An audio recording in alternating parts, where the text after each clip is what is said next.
Hey everyone, this is Dr. Walker. In this video, we're going to do our second example from v526. We're going to look at the electric potential due to a charged disk.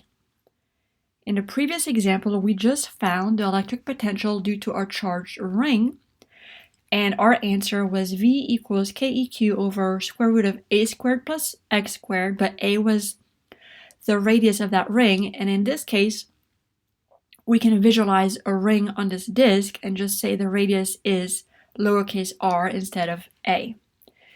So guess what? We're going to do this using the same approach that we used when we were finding the electric field at the point for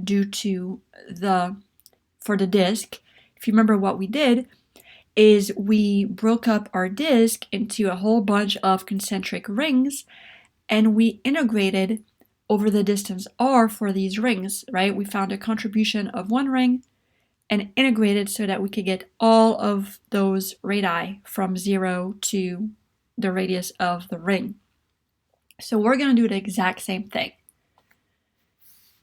If V is equal to this expression, then the potential dV due to dq, so once again, dq is not just going to be a little charge element, dq is going to be the whole ring, just like we did for electric field. So dV will equal Ke dq over square root of r squared plus x squared. So that is the potential due to one ring, but since we're going to integrate these rings from 0 to r, in this case we can't just say, oh, dq is going to lead us to big Q. No, we have to write it in terms of r since it does depend on r. So what we can do is we can use a couple different things that we used before. The first one is a definition of dq using the surface charge density sigma dA. That's the first substitution. And the second substitution is finding that area of that ring. If you remember when we did it last time for the field, it was 2 pi r, the circumference, times the width of that ring, which was dr. So we can go ahead and substitute that in for our dq here. Ke sigma 2 pi r dr over square root of r squared plus x squared. And now we can go ahead and to find V, we're going to integrate dV. And we can go ahead and take out the constants. Let's take out the pi, the Ke, and the sigma. And let's leave the 2 inside the integral just like we did last time because it will help us with that integral. We'll get the integral of 2r dr over square root of r squared plus x squared,